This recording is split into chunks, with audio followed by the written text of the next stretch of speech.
Estás escuchando La Palabra de Verdad con el pastor Martín Portillo. Y el calor en el invierno. Tu palabra.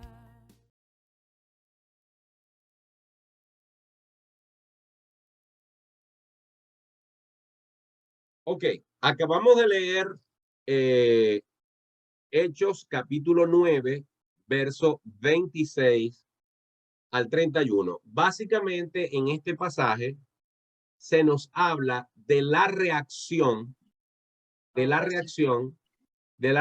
que tuvieron las personas cuando llegó Pablo a Jerusalén.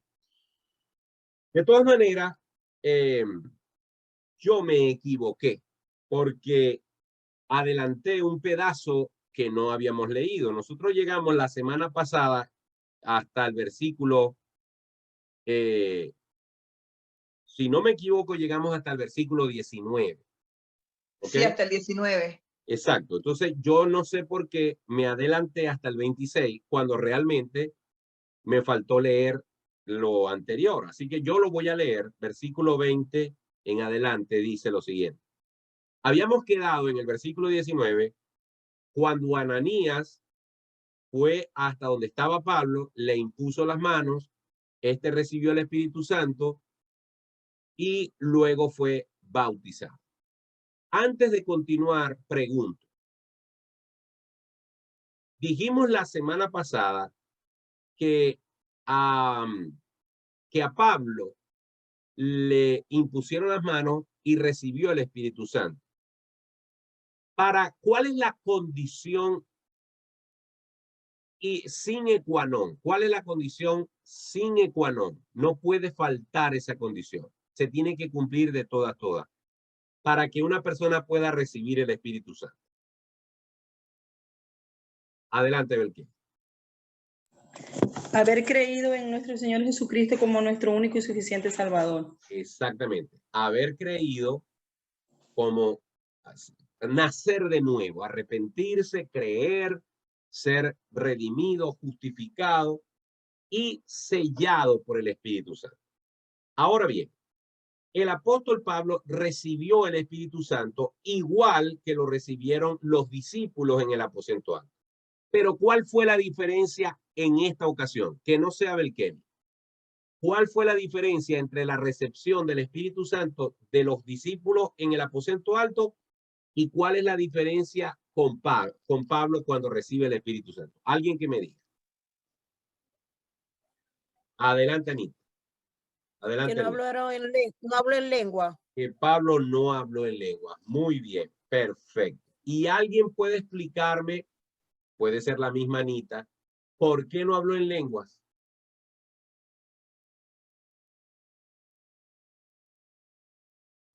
¿Qué explicamos sobre Porque eso? cuando bajó el Espíritu Santo, él era judío y él sabía lo que era, pues. Por eso no habló en lengua, porque ya él hablaba ese idioma y ya él lo había visto, pues, cuando bajó el Espíritu Santo. Está tibia. A ver, Zuleima, que vi que abriste el micrófono. Gracias, Anita.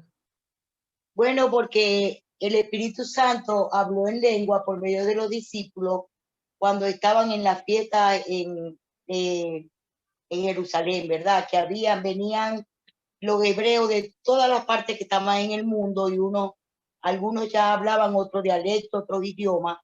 Entonces, por eso el poder del Espíritu Santo hizo que cada uno predicara en las lenguas que ellos conocían, que ellos hablaban.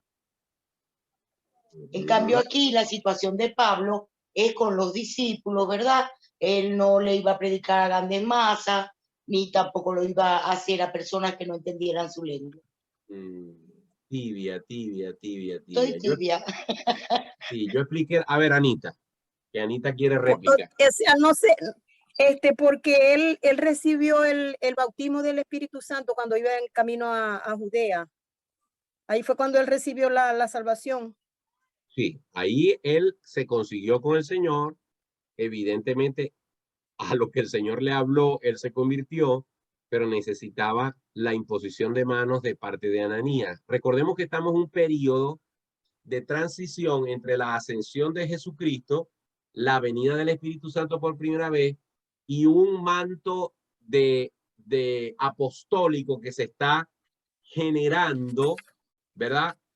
Y durante ese periodo suceden algunas cosas muy particulares con un propósito particular, que no necesariamente tienen que suceder ahora, ¿ok?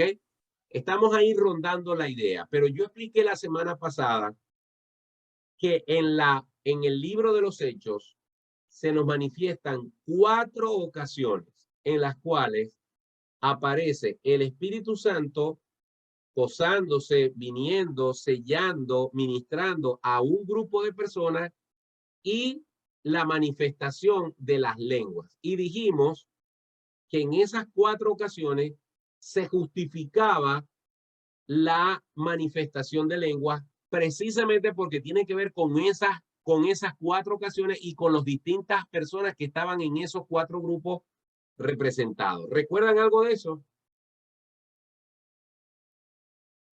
Ok, para no invertir mucho tiempo en eso, lo vuelvo a decir.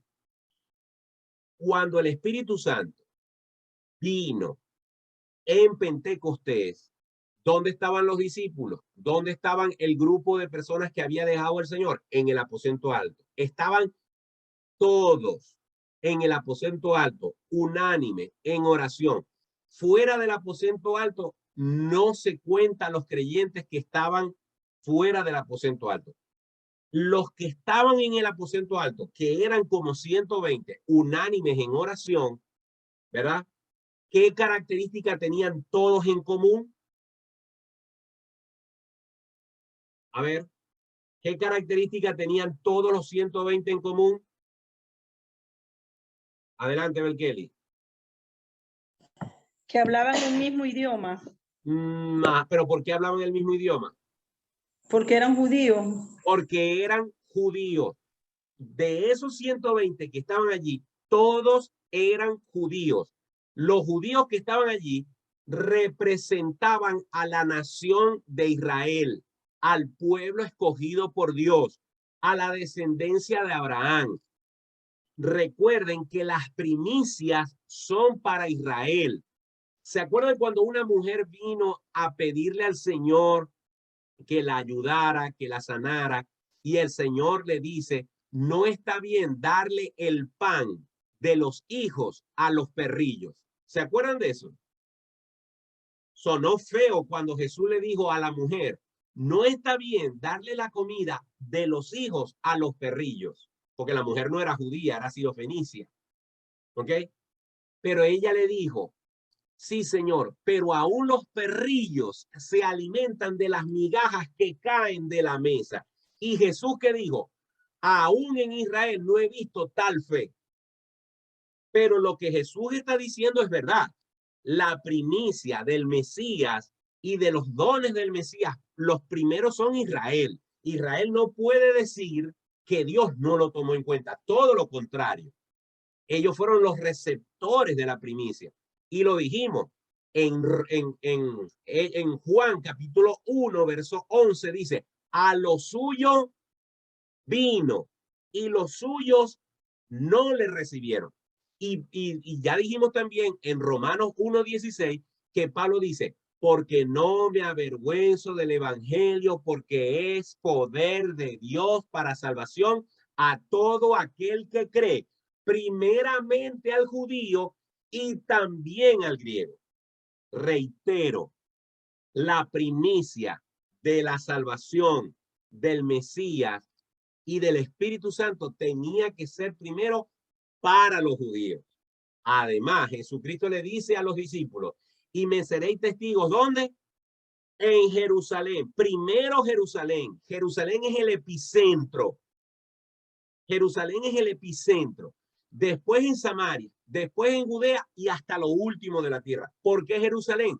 Porque primero tenía que predicarse el evangelio a los hijos de Israel. Es más, para aquellos que siguen diciendo que Israel ya no tiene ningún papel en la historia de Dios, la Biblia dice que el Señor va a establecer su reino milenial en Jerusalén. ¿Por qué? Porque desde el punto de vista de los planes de Dios y de la simbología de Dios, Jerusalén, Israel, la nación judía, sigue teniendo un papel preponderante dentro del reloj profético de Dios. Entonces, ¿por qué si Pablo era judío, por qué no se manifestaron las lenguas en Pablo y sí en los 120? Porque ya las lenguas al manifestarse en el primer grupo de judíos, no era necesario que se volvieran a manifestar en judíos. Luego, en Samaria, cuando Felipe va a Samaria y predica, el Espíritu Santo vino y las lenguas se manifestaron allí. No dice que se manifestaron, pero sabemos que se manifestaron porque un mago llamado Simón, cuando vio que los samaritanos recibieron el Espíritu Santo, ¿y cómo sabe un mago que no es apóstol, que no tiene el don del Espíritu Santo, que no tiene discernimiento, cómo supo él que habían recibido el Espíritu Santo? Porque vio a los samaritanos hablar en lenguas, que es una cosa milagrosa, ver a un grupo de personas hablando un idioma distinto al que hablan. No lo dice el texto, pero está implícito en ese pasaje que ya leímos que los samaritanos hablaron en lenguas. ¿Por qué hablaron en lenguas ellos? Porque son un pueblo distinto. Ya dijimos que los samaritanos son una mezcla de pueblos gentiles con judíos. Y esa mezcla de samaritanos que produjo a los samaritanos hizo que samaritanos y judíos se odiaran entre sí, se repelieran entre sí, se despreciaran entre sí. Para un judío, un samaritano era un perro. Y para los samaritanos, un judío era un perro. Había ese roce, ese rechazo mutuo. Por eso cuando el evangelio llega a Samaria, era necesario que se manifestara el Espíritu Santo igual que como se manifestó con los judíos. ¿Para qué? Para que se supiera que Dios ya estaba rompiendo esas barreras y que Él se manifestaba de la misma manera para todas las personas. La semana que viene, cuando revisemos el caso de Cornelio, nos vamos a dar cuenta que hay una tercera manifestación de las lenguas. ¿Por qué? Porque ahora el Espíritu Santo va a tocar a los pueblos gentiles, que está representado en Cornelio, que era romano. Conclusión, la razón por la que el Espíritu Santo obró en lenguas en Pentecostés y no con Pablo, es porque Pablo es judío y ya el Espíritu Santo fue dado a Israel y se manifestó a los judíos en lengua una vez y es suficiente. ¿Estamos claros? ¿Ok?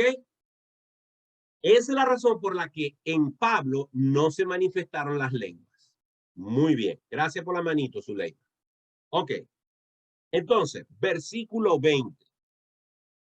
Enseguida predicaba a Cristo en las sinagogas diciendo que este era el Hijo de Dios. Yo les quiero pedir algo. Y es lo siguiente. Hagamos un ejercicio mental. Hagamos un ejercicio mental. Imaginemos a este hombre llamado Pablo, que desde joven demostró un celo y un odio visceral por el cristianismo. ¿Alguien me puede dar una referencia de cómo sabemos que Pablo, antes de convertirse, odiaba a los cristianos? ¿Me puede recordar algo que pasó aquí en el libro de los Hechos que nos dice que Pablo era un villano contra los cristianos? ¿Algún evento? Quien sea, puede participar, abre su micrófono y me dice. El de Esteban, pastor, que más quedó plasmado en la palabra de Dios lo duro, pues lo indolente que fue al ver cómo estaban sacrificando al primer mártir. Pues. Exacto. El versículo 1 del capítulo 8, el versículo 1 del capítulo 8 dice, y Saulo consentía en su muerte. ¿Qué significa consentía? Que estaba de acuerdo, que aplaudía, que se regocijaba. Es más, en el versículo 7, versículo 58, dice, y echándole fuera de la ciudad, refiriéndose a Esteban, le apedrearon. Y los testigos pusieron sus ropas a los pies de un joven que se llamaba Saulo. Imaginen la escena, Esteban siendo apedreado y los testigos, los que iban a apedrearlo, se quitaron sus ropas, se quedaron en interiores, vamos a decir así, que eran unas túnicas muy básicas. Ellos se quitaban su ropaje para no mancharse de sangre, para ser más ágiles al momento de tirar las piedras, era parte del rito. Y las ropas de ellos, de los que están apedreando, no las de Esteban, se las quitaron y se las dieron a cuidar a Saulo. Saulo le dijo, sí, déjenme las cosas aquí que yo se las cuido. Y el versículo más adelante, 1 dice que Saulo consentía en la muerte de Esteban.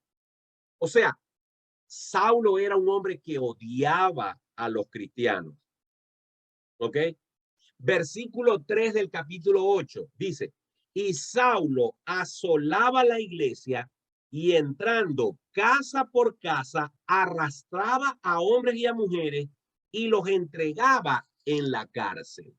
No eran cuentos los de Pablo. Pablo realmente no solamente consintió en la muerte de Esteban, sino que era un elemento activo. Era una especie de policía que iba revisando casa por casa de los cristianos y los arrastraba y los echaba en la cárcel.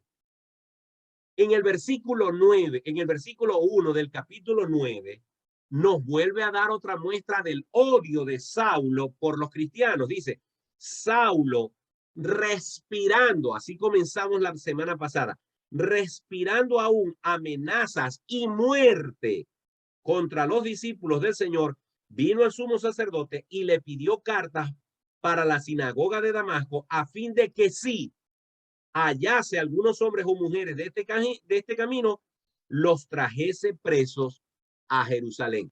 Es decir, Pablo no era alguien que estaba esperando que un cristiano le pasara por el frente para atacarlo. No, él lo salió a buscar. Así era de activo.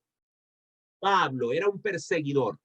¿Qué creen ustedes entonces que la gente sentía por Pablo si era cristiano? Terror. Terror.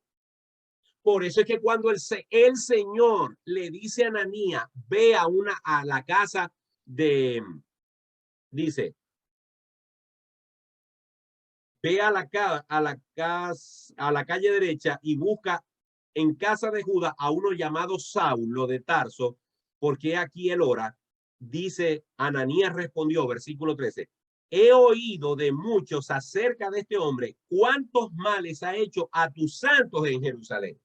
Es decir, Ananías está diciendo, Señor, me estás mandando a verme con un asesino de cristianos. Y el Señor le dice, sí, pero no te preocupes, que yo lo voy a voltear. Yo lo voy a cambiar para mis propósitos. Por eso hago todo este recorrido para llegar al versículo 20, que lo acabamos de leer. Enseguida predicaba a Cristo en las sinagogas, diciendo que este era el Hijo de Dios. Yo quiero que usted subraye la palabra enseguida. Porque la palabra enseguida tiene una connotación muy importante aquí. Y es que Dios obró un milagro indubitable del que no se puede dudar en la vida de Pablo. En cuestión de días, transformó a un hombre que respiraba amenazas de muerte en un hombre que predica a Cristo. Solamente el Espíritu Santo puede obrar un cambio de esta magnitud. Solamente el Espíritu Santo le puede indicar a este hombre llamado Saulo que estaba tan equivocado que ahora predica como verdad lo que él perseguía como una mentira, como una blasfemia. Ahora él se ha involucrado, comprometido, se ha cambiado de bando, se ha cambiado de acera. Ahora está en el grupo de los que él perseguía, predicando lo que él hasta hace unos días consideraba una blasfemia. Dice, diciendo que este era el Hijo de Dios. Ese era precisamente el mensaje que Pablo odiaba. Ahora él, inmediatamente después de convertirse, después de ser bautizado, después de recobrar fuerza, inmediatamente lo que hace es que predica el evangelio. ¿Por qué? Porque la Biblia dice, y recibiréis poder, y me seréis testigos. La manifestación inmediata de alguien que ha sido lleno, sellado por el Espíritu Santo, es un deseo inevitable de hablar de su Salvador, de hablar de su Señor, de dar testimonio de que Cristo es el Señor. Ahora, el versículo 21 nos habla de algo que era natural que pasase. Y todos los que le oían estaban, ¿qué? Atónitos, y decían, ¿no es este el que asolaba en Jerusalén a los que invocaban este nombre? Y a eso vino acá para llevarlos presos ante los principales sacerdotes. ¿Cuál es el gran problema de la gente cuando se convierte al Señor y ha tenido una vida desordenada? Que la gente inconversa, muchos se maravillan, pero otros se maravillan desde el punto de vista de decir, sí, después que fue tal cosa, ahora es evangélico. Después que fue una mujer con una vida desordenada, ahora es cristiana evangélica. Después que fue un hombre adúltero y mujeriego, ahora es un santo varón. Después que fue esto, después que fue aquello.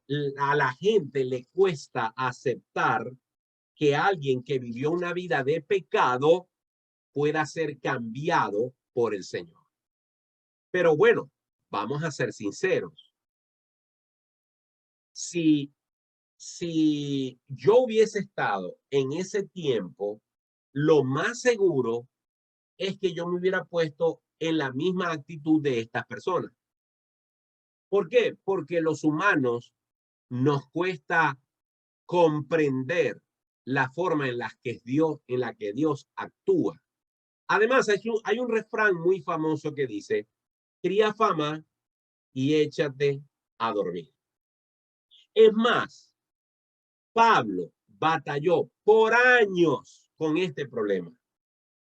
Por años Pablo tuvo enemigos dentro de la misma iglesia, dentro del mismo cuerpo de Cristo, porque por años mucha gente le achacó, le recriminó ese pasado anticristiano que tuvo y no terminaban de tragarse el cuento de que él se había convertido de verdad. No estoy justificando la incredulidad de estos hermanos. Estoy comprendiendo e incluso estoy aceptando que yo, Martín Portillo, quizás hubiese caído en el mismo terreno. Ahora, versículo 22. Pero Saulo, esa palabra pero es para contrastar la actitud de esas personas que no creían que su conversión era genuina. Fíjense que comienza el verso 22 diciendo, pero Saulo, o sea, en cambio Saulo, mucho más se esforzaba. Es decir, esta incredulidad, esta falta de de confianza que tenían los hermanos de la conversión de Pablo como una conversión genuina, hizo que Saulo se esforzara aún más. Y dice, y confundía a los judíos que moraban en Damasco, demostrando que Jesús era el Cristo. Fíjense, cuando él dice, confundía a los judíos que moraban en Damasco, no está hablando de confusión en cristianos, está hablando de judíos que todavía no se han convertido al Señor. Judíos como él, que hasta hace unos días era un inconverso, ahora él les predica a Cristo, y dice confundía precisamente porque estos hombres que lo escuchaban predicar a Jesús decían, pero ya va, este no es el mismo que decía hace unos días que Jesús era un blasfemo, un falso maestro, y ahora me está diciendo que es el Hijo de Dios. Evidentemente había ruido en la comunicación, ¿ok? Pero lo importante es cómo termina ese versículo. No solamente decía, dice, demostraba que Jesús era el Cristo. Esto significa que Pablo estaba siendo usado por el Espíritu Santo para poder presentar argumentos convincentes de que Jesús era el Señor, más allá del testimonio que él había representado en días pasados. Muy bien. Lo importante de este pasaje es destacar el cambio radical e inmediato que se manifestó en Pablo cuando se convirtió al Señor. No pasaron meses, no pasaron años, no. Él realmente empezó a dar fruto de inmediato. Versículo 23. Pasado muchos días, los judíos resolvieron en consejo matarle. Pero sus acechanzas llegaron a conocimiento de Saulo y ellos guardaban las puertas de día y de noche para matarle. Entonces los discípulos, tomándole de noche, le bajaron por el muro, descolgándole en una canasta. Me llama la atención lo que dice el versículo 23. Los judíos resolvieron en consejo matarle. Pregunto, ¿no les suena esto común a ustedes? Y si les suena común, ¿con qué lo asocian? ¿Por qué creen que aparece esto aquí de que los judíos resolvieron matar a Pablo? ¿Qué les recuerda esto?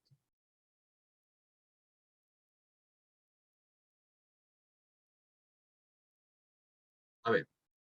Que igual lo querían hacer con Jesucristo.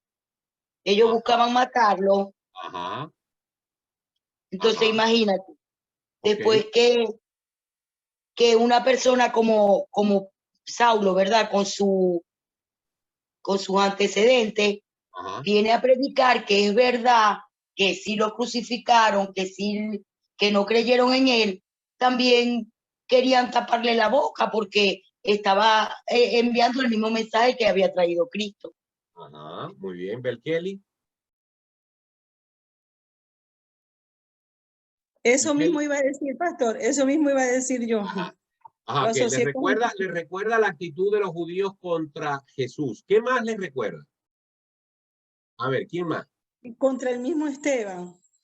Contra Esteban. ¿Y contra quién más?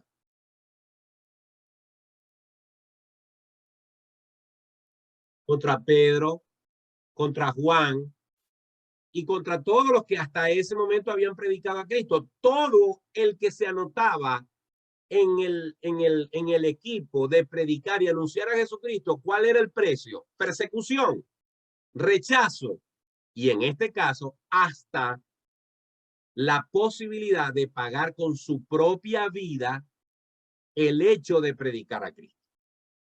Es decir, el odio, ya te doy un chance, Mariel, el odio que produce el evangelio en el corazón de los que odian el evangelio, que los que odian a Jesús, los lleva, en este caso, al punto de planificar matar a quienes predican el evangelio.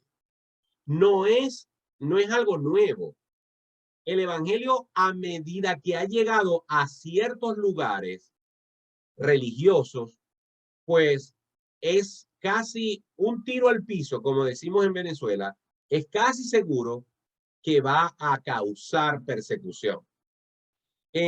A principios del siglo XX, en la ciudad de Maracaibo, Venezuela, las personas que predicaban el evangelio, estamos hablando del año 1906, recibían pedradas organizadas por turbas que los sacerdotes de la ciudad reunían personas para ir a donde estaban los protestantes, a esos herejes, predicando, y los cosían a piedras.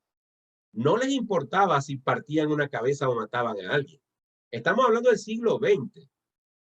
Y hoy en día, en muchos lugares del mundo, predicar a Cristo es sinónimo de ponerle precio a tu cabeza.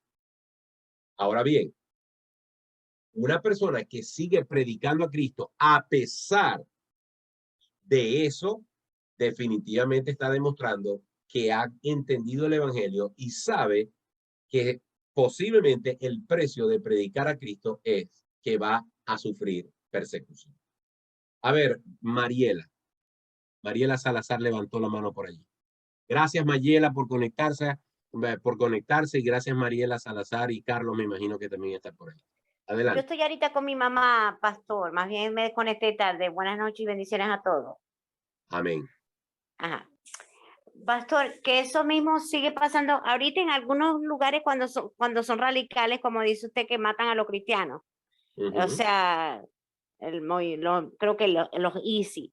Pero aquí en Venezuela no los matan de matar, pero de verdad que en estos días me pasó algo y yo digo, bueno, lo voy a dar de testimonio porque todavía sigue pasando. Resulta que una compañera de trabajo, su mamá después que le dio COVID, le están dando ataques de pánico. Entonces ya ella ha tenido que dejar el trabajo, abandonar el trabajo para atender a la mamá porque se pone a gritar y eso, y la mamá nunca había hecho eso.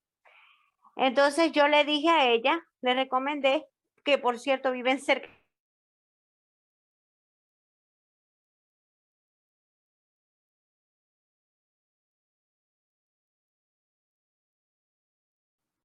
Se nos fue Mariela, parece.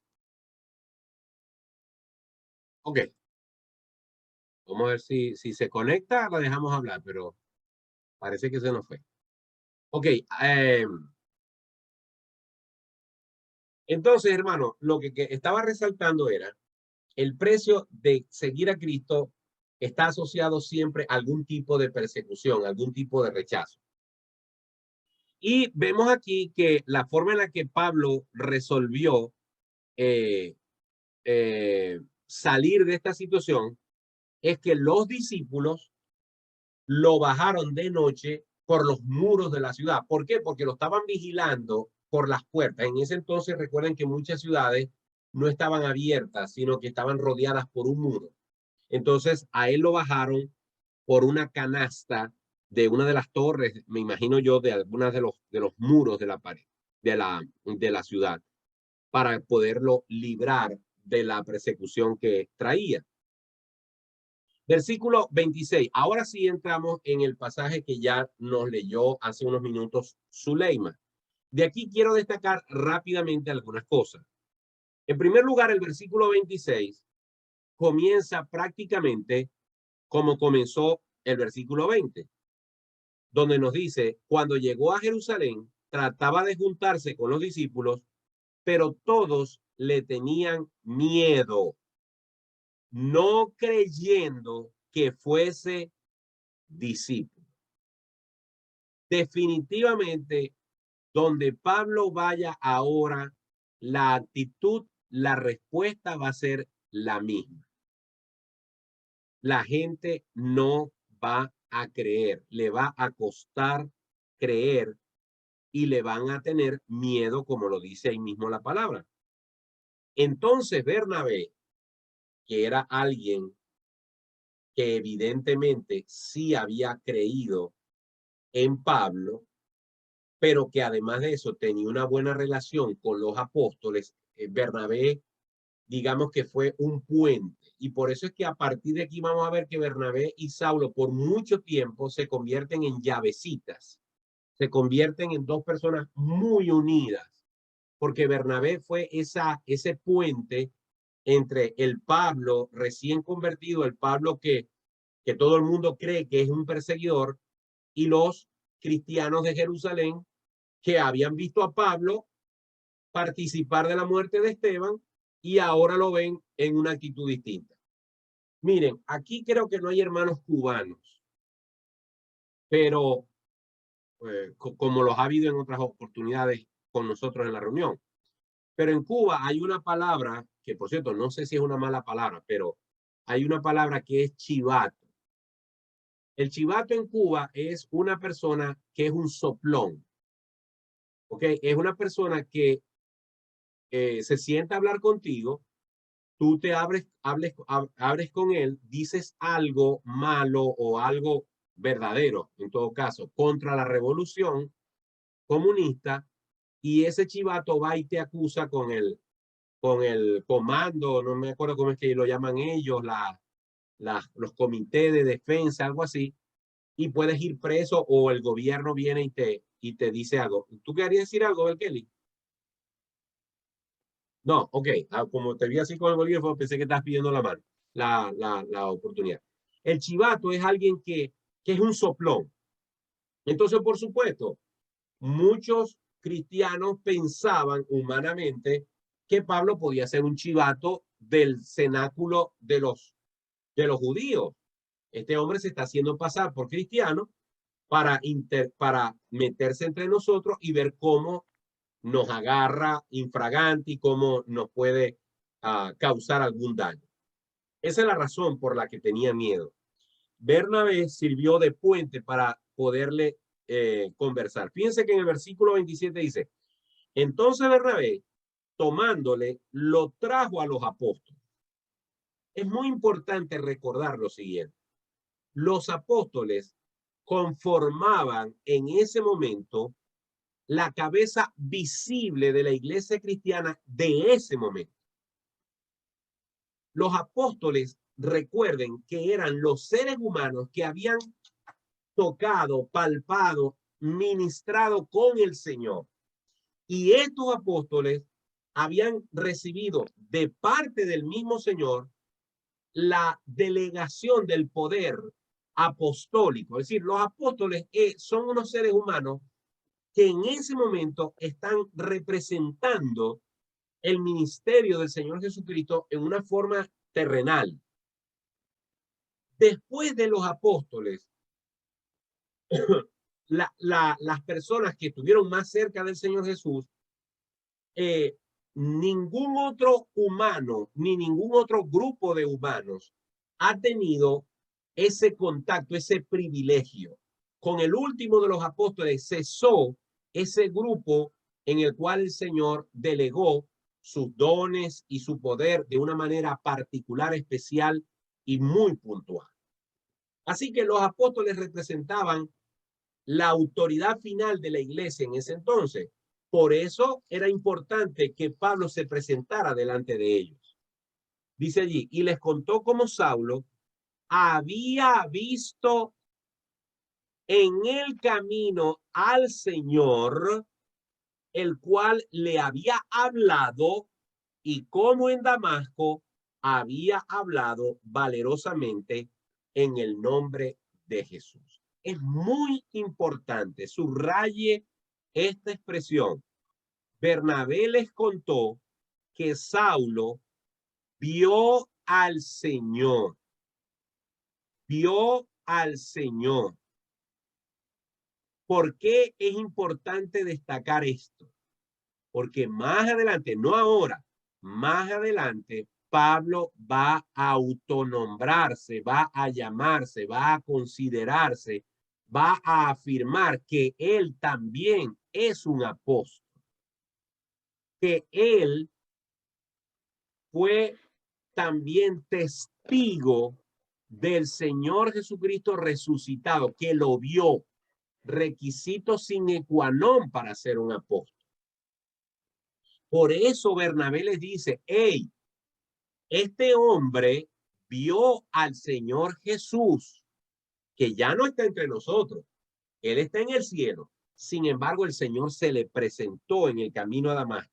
Y no solamente que se le presentó, es que este hombre ha dado frutos, ha dado muestra de una genuina conversión, porque ha hablado valerosamente, dice el final del versículo 27, en el nombre de Jesús. Y el versículo 28 dice, y estaba con ellos en Jerusalén, y entraba y salía, y hablaba denodadamente en el nombre del Señor, y disputaba con los griegos, pero estos procuraban matarle. La palabra denodadamente significa compasión, significa perennemente, significa constantemente, en todo lugar, en todo momento. Pablo hablaba con denuedo, con entrega, en el nombre del Señor, y también disputaba. ¿Por qué la palabra disputaba? La Biblia dice que nosotros no debemos ser protagonistas de discordias y de disputas necias. Pero cuando se trata de presentar argumentos a favor del evangelio, la Biblia nos anima a que lo hagamos. Es decir, si tenemos que presentar, si tenemos que entablar un debate con alguien que ataca el evangelio, nosotros estamos en el derecho y en el deber de presentar argumentos en contra de eso. Si la intención de ese debate no es otro que glorificar al Señor y demostrar que la palabra de Dios es viva y eficaz. Alguien dijo por ahí alguna vez que la Biblia no necesita quien la defienda. Sí, es verdad.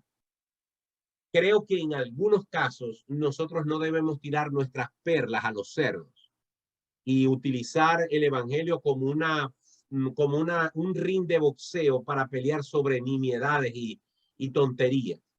Pero va a haber casos en los cuales definitivamente hay que presentar argumentos en contra de aquellos que atacan el evangelio y las verdades cristianas. Por cierto, para eso hay que estar lleno del Espíritu Santo y hay que estar preparado para hacerlo. El versículo 30. Cuando supieron esto, los hermanos le llevaron hasta Cesarea y le enviaron a Tarso. ¿Por qué lo enviaron hasta allá? Porque lo querían matar. Observen que una vez más, el resultado de predicar a Cristo ahora es también que lo querían matar. Ahora, hay una diferencia entre los que querían matar en el versículo 29 a Pablo y los que querían matar a Pablo en el versículo 23. ¿Alguien me puede decir cuál es la diferencia entre el 23 y el 29? En ambos versículos habla de que lo querían matar, pero hay una diferencia. Adelante, Yori. En el 23 eran judíos, Ajá. pero acá eran los griegos. Eran griegos. Pregunto, ¿qué significa eso? Devinson, ¿qué significa eso? ¿Qué significará que en el verso 23 los judíos querían matar a Jesús, a Pablo, y en el 29 nos dice que quienes lo querían matar eran los griegos? ¿Qué querrá decir eso? ¿Será que porque ya los griegos habían creído en Jesucristo? Y quizás habían escuchado de la fama de Pablo. No estaba por todas partes buscando a los cristianos para matarlo. Más o menos. Está fría. A ver, Devinson, ¿se te vino algo a la cabeza? Ya te doy chance, Anita. ¿Se te vino algo a la cabeza, Devinson? Decimos que sea sí o no. O estáis congelado, porque no sé si, creo que Devinson está congelado. Ajá, Anita, contame vos.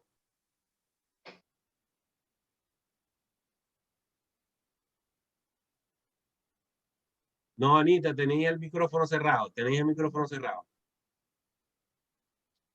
Porque en el 20, o sea, en el 23, como dijo la hermana, eran judíos, ¿no? Y en el 30, ¿era 29, 29, Ujú. eran griegos, Ajá. que eran israelitas que habían sido creados fuera de Israel, los griegos.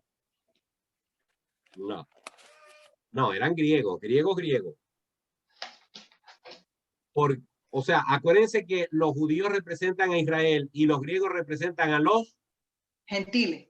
gentiles. Gentiles. A los Ok, gentiles. muy bien, muy bien. Ahora nos estamos empezando a entibiar. Ok, pero la pregunta es, ¿por qué los judíos querían matar a Pablo y por qué los griegos, que son gentiles, querían matar a Pablo? A ver, ¿cuál sería la motivación para quererlo matar de cada grupo? Porque ellos no creían en Jesús.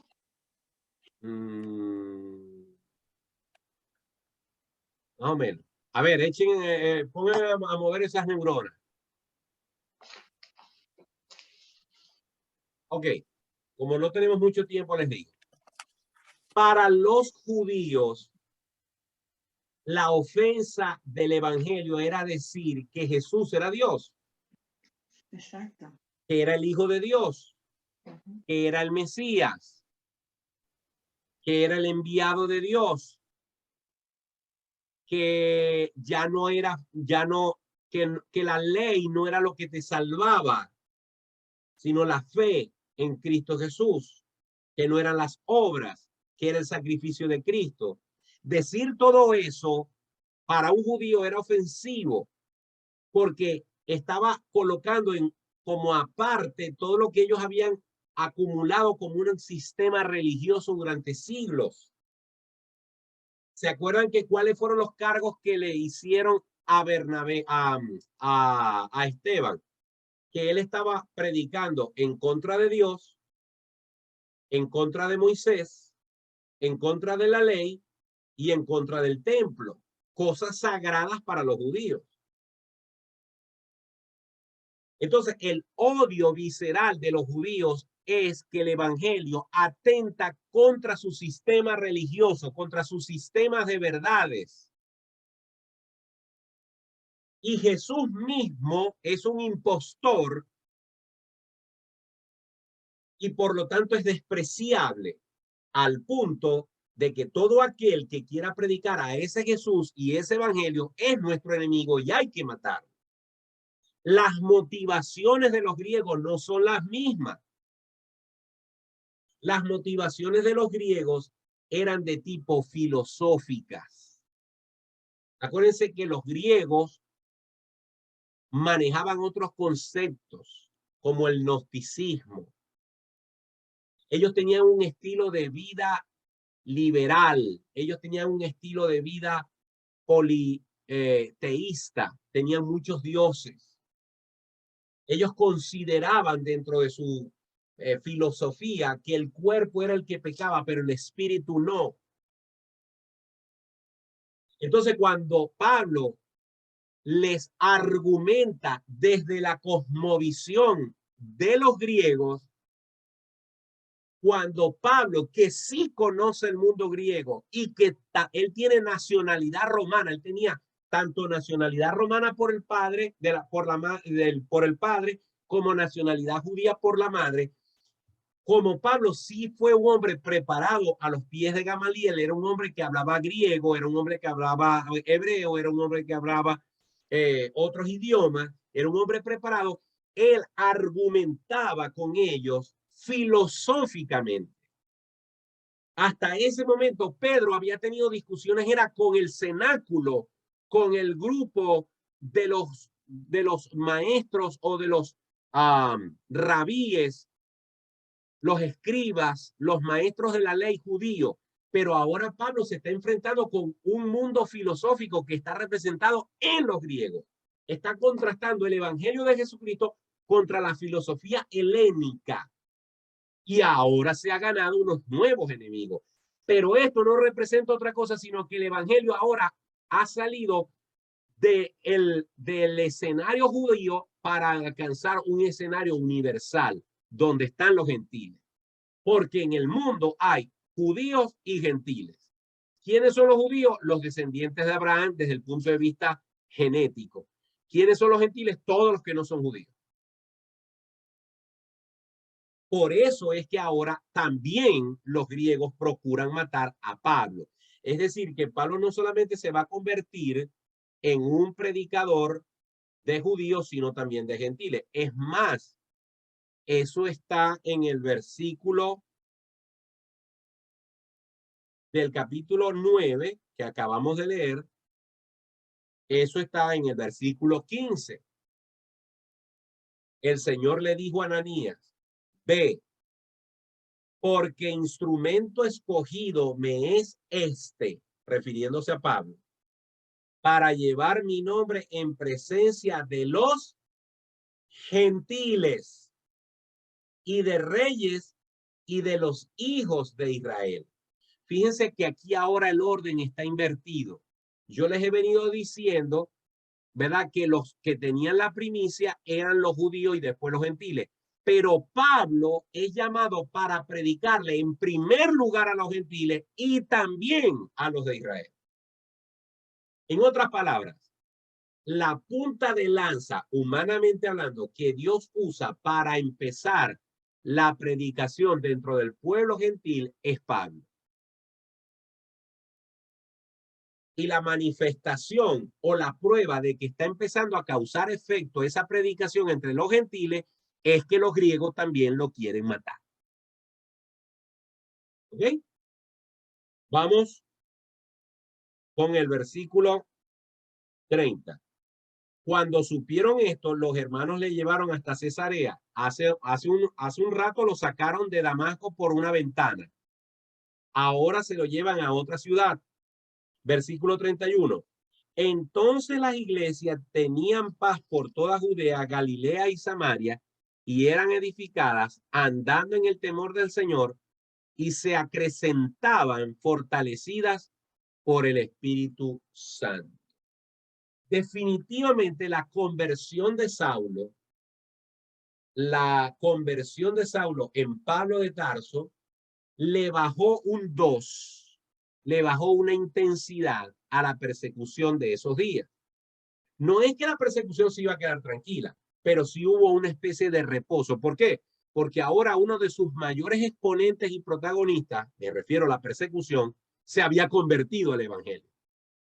Entonces, ver convertido a este hombre al evangelio, aparte de que le quitó un gran instrumento a la persecución, un gran líder a la persecución, le quitó también un peso a los que perseguían, porque ahora Pablo está del lado de los perseguidos. Así que eso ayudó mucho y el Señor lo usó para darle un respiro a la iglesia en esos días. Ahora aquí el capítulo cambia radicalmente, deja a Pablo quieto y vuelve otra vez al protagonista del principio, que es Pedro. Si no lo habían notado, el protagonista hasta el capítulo 7 había sido, o hasta el capítulo 5 o 6 había sido Pedro.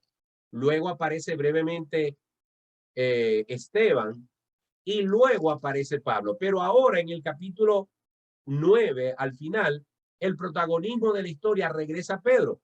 Versículo 32. Aconteció que Pedro, visitando a todos, vino también a los santos que habitaban en Lida, y halló allí a uno que se llamaba Eneas, que hacía 8 años que estaba en cama, pues era paralítico. Y le dijo Pedro: Eneas, Jesucristo te sana, levántate y haz tu cama. Y enseguida se levantó, y le vieron todos los que habitaban en Lida y en Sarón, los cuales se convirtieron al Señor. Siempre que ocurren estos milagros, hay conversión. La sanación, la sanidad es importante, pero nunca es más importante que la salvación. Toda sanidad milagrosa de la Biblia conduce a un testimonio para salvación. Por eso no una, sino muchas veces el Señor Jesús le dijo a los que sanaba: tu fe te ha salvado, no sanado. tu fe te ha salvado, porque es más importante la salvación del alma que la sanidad del cuerpo. Dios en este tiempo, a todo aquel que le busca, todo aquel que se arrepiente, todo aquel que busca al Señor de corazón para ser salvo, siempre, siempre, siempre el Señor lo salva si su arrepentimiento es genuino, si su arrepentimiento es verdadero, si realmente ha nacido de nuevo, siempre, siempre, siempre esa persona es salva, pero no siempre será sana. No siempre será sana. Por eso les dije hace un tiempo, hace unos días atrás, que no podemos aplicar Isaías 53, versículos 4 y 5, donde dice que por su llaga fuimos nosotros curados y que llevó nuestras enfermedades en la cruz. No, no. Eso lo podemos aplicar siempre desde el punto de vista espiritual. La mayor enfermedad nuestra y que todos la llegamos a tener se llamó pecado, condenación, separación de Dios. Estábamos muertos en nuestros delitos y pecados. Esa enfermedad, Cristo la llevó en la cruz del Calvario y nos sanó de ella 100%. En la cruz del Calvario, Él no llevó las enfermedades físicas. Y si las llevó, no podemos decir que la persona por la que oramos siempre se va a sanar. Si cree en Cristo, siempre se va a salvar. La sanidad es algo que va a depender del plan de Dios para esa persona. Creo que Devinson quiere decir algo porque veo una manito allí. Devinson, si vas a hablar, tienes que abrir el micrófono.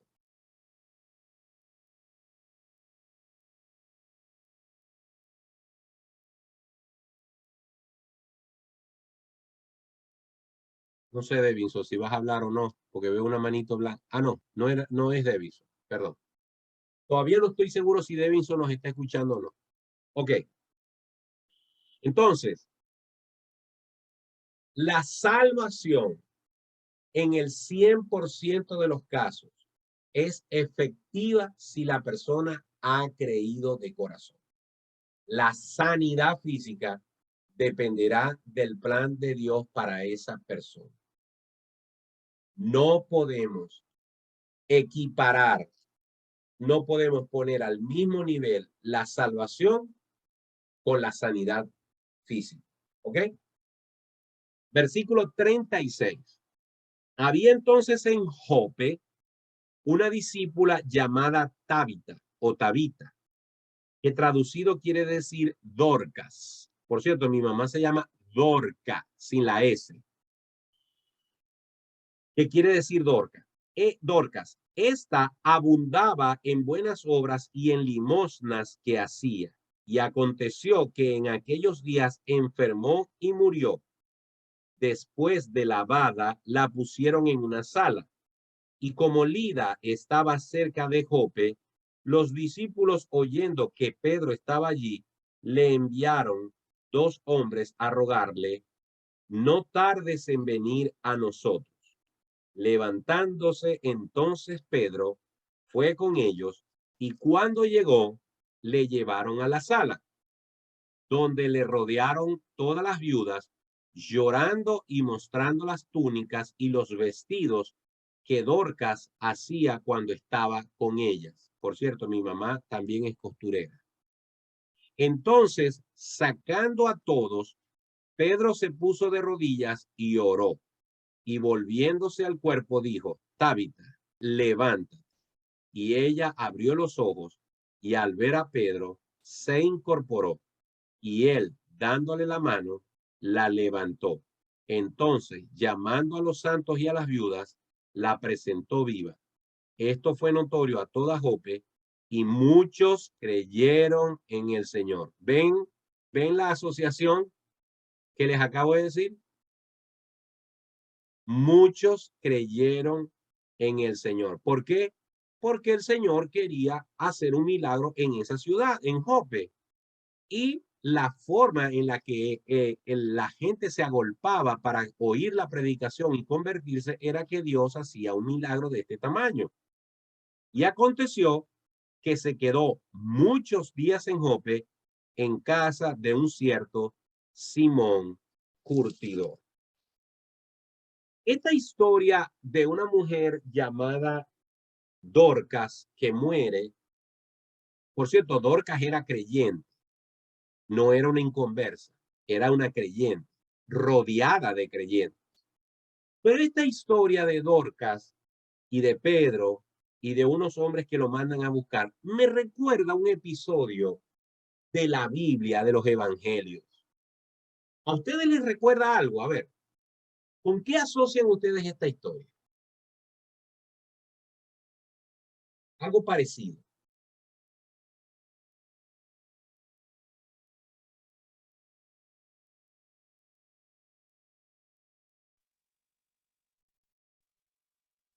Con la suegra de Pedro. Con la suegra de Creo Pedro. Un que poquito más me atrás. asocio, Un pues, poquito más creo que atrás. la suegra había muerto y él había resucitado también. Ok, pero algo más atrás. Más atrás. Con la niña. Más atrás.